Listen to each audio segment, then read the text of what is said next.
আসসালামু আলাইকুম। দেখতে পাচ্ছেন আমার হাতে স্যামসাং A03s ফোন। তো এই ফোনটা কাস্টমার ডেড অবস্থায় নিয়ে আসছে। বলছে যে ফোনটি ব্রাউজিং করছে। হঠাৎ করেই ব্রাউজিং অবস্থায় ফোনটি অফ হয়ে গেছে। তো আপনাদের কাছে এই ফোনটি দেখবেন যে অনেকেই আসে হ্যাং লাগা অবস্থায়, রিস্টার্ট বা ডেড। তো এটাকে আমি পিসির সাথে কানেক্ট করেছি। দেখতে পাচ্ছেন মিডিয়াটেক ইউএসবি পোর্ট, যেটা অটো পোর্ট বলা হয়। তো অটোমেটিকলি পোর্ট পেয়েছে। তো এই ফোনটি বেশিরভাগ ক্ষেত্রেই সিপিইউ রিবিলিং করলে হয়। সিপিইউ রিবিলিং করা ছাড়াও সমস্যা অনেক জায়গা থেকেই এই সমস্যাটা হয়। তো বেশিরভাগ সিপিইউ রিবল করলেই সমস্যাটার সমাধান হয়। তো এখন এটা আমরা প্রথমে যে কাজটি করব, দেখব ব্যাটারিতে চার্জ আছে কিনা। তো দেখছেন ব্যাটারিতে 3.9 ভোল্টেজ আছে, তার মানে এই ফোনটি চালু হওয়ার জন্য যথেষ্ট চার্জ ব্যাটারির মাঝে আছে। তো এখন আবার এই বুটটিকে আমি চেক করব যে বুট শর্ট আছে কিনা। তো এক পাশে গ্রাউন্ড আর এক পাশে দেখছেন 0.484, তার মানে বুটটিও শর্ট নেই বোঝা যাচ্ছে। তো এখন আবার রিভার্স বায়াসিংয়ে, ফরওয়ার্ড বায়াসিংয়ে মেপে দেখব যে বুটটি শর্ট আছে কিনা। তো অনুমান করা যাচ্ছে শর্ট নেই। তো মিটার দিয়ে আপনি 100% শিওর হতে পারবেন না যে আপনার ফোনটি কি আসলেই 100% শর্ট আছে কি বা নাই। তো এখন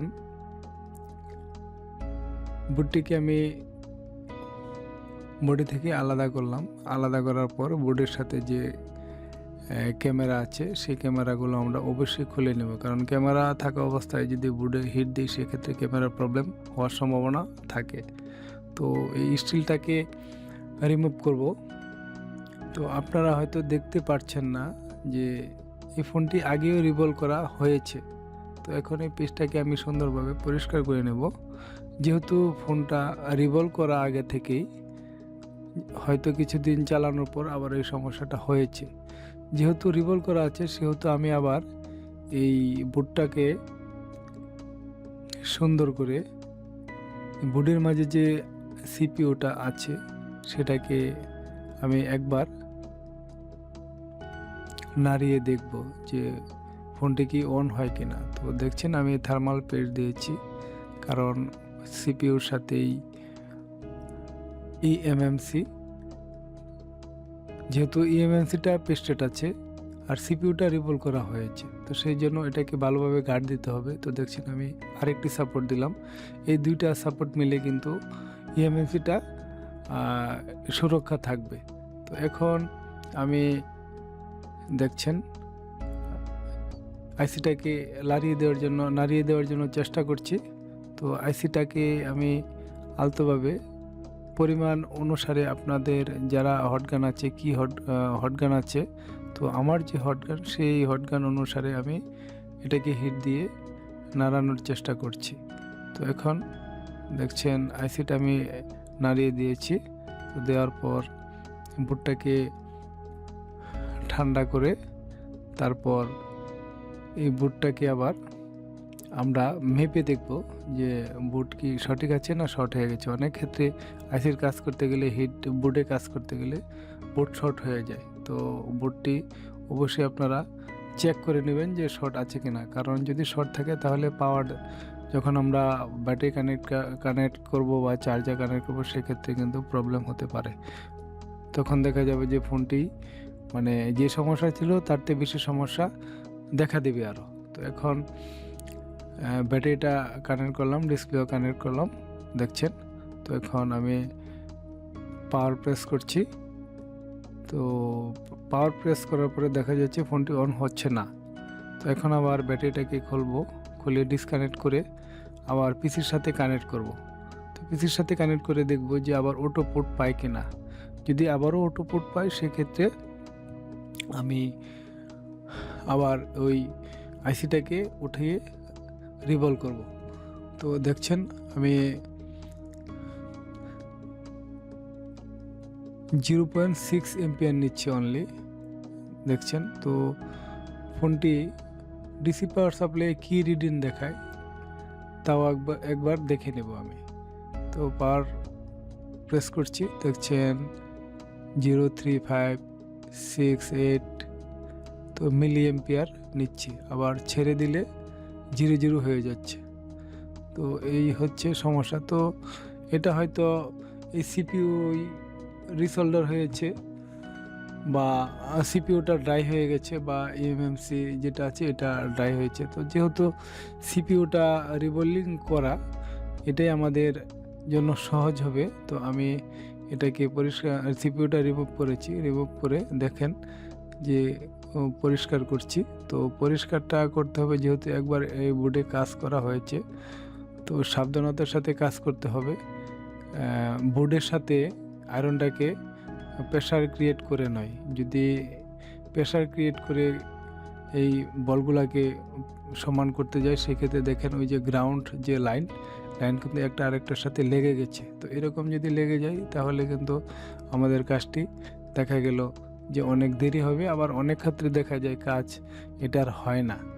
বিশেষ করে আমার কাছে এরকম সমস্যা অনেক হয়েছে, সেই জন্য আমি বলছি। তো এইভাবে পরিষ্কার করতে হবে সুন্দর করে আলতোভাবে, যাতে এই যে আয়রনটা বোর্ডের সাথে খুব প্রেশার না দিয়ে উপর থেকে আলতোভাবে বলগুলোকে আমরা সমান করে নেব সুন্দর করে। তো দেখছেন আমি সমান করে নিচ্ছি। তো এই আইসির কাজ করতে হলে ভালো মানের পেস্ট লাগবে অবশ্যই। পেস্ট ছাড়া কিন্তু কাজ করা যায় না, সেক্ষেত্রে সমস্যা হয়। তো এখন আমি এটাকে ক্লিন করে নিচ্ছি, সুন্দর করে ক্লিন করে নিয়ে যে কাজটি করতে হবে সেটা হলো এই যে গ্রাউন্ড যে লাইনগুলো দেখছেন একটা আরেকটার সাথে জড়িয়ে গেছে। তো এই লাইনটাকে কি করব আমরা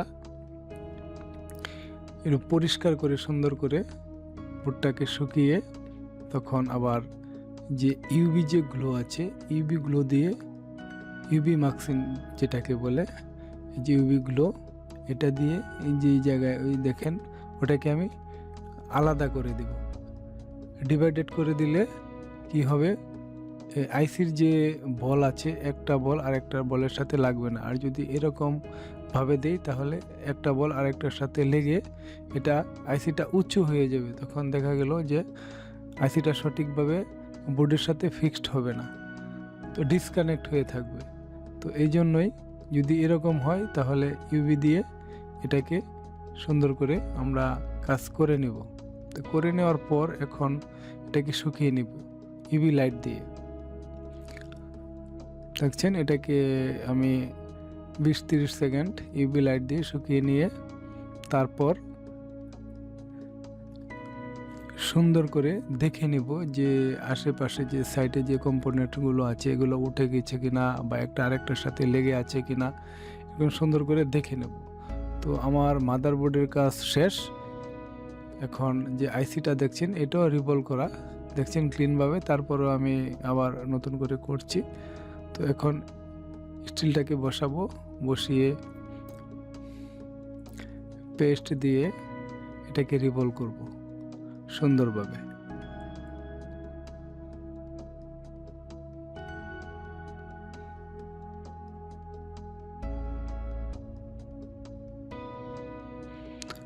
এখন আবার এটাকে আইসির সব সাইড যেন সমানভাবে পেস্ট দিয়ে আমরা কাজ করি, তাহলে কাজ করতে সুবিধা হবে। তো দেখছেন এখন চতুর্পাশে কিন্তু সমানভাবেই পেস্ট লেগেছে। যদি বেশি কম হতো তাহলে এক পাশে উঁচু আরেক পাশে নিচু এরকম দেখা যেত। তো এখন আবার এখানে আমি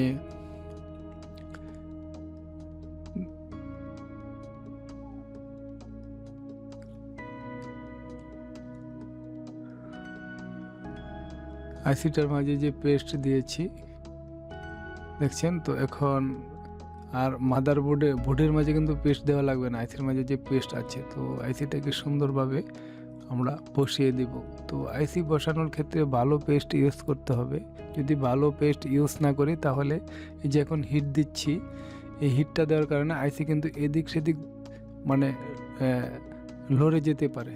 তো যদি ভালো পেস্ট ইউজ করি তাহলে কিন্তু আপনার হিট দিলে আইসিটা ঠিক জায়গায় বসে যাবে, নড়াচড়া করবে না। তো দেখছেন হিট দিচ্ছি। তো পরিমাণ অনুসারে আপনাদের যে যার হট গান আছে, তো এক এক হট গান এক এক মাপের, তো আপনারা হিট দিয়ে নেবেন। তো দেখছেন আমি আইসিটিকে লাড়িয়ে দিয়েছি। এখন আমার সিপিইউটা বসানোর কাজ শেষ। বুটটাকে ঠান্ডা করে তারপর বুটের সাথে ফিক্সড করব। ফিক্সড করে দেখব যে বুটটি অন হয় কিনা। তো দেখছেন ডিসপ্লেটা কানেক্ট করেছি, ব্যাটারিটাকেও কানেক্ট করেছি। কানেক্ট করার পর এখন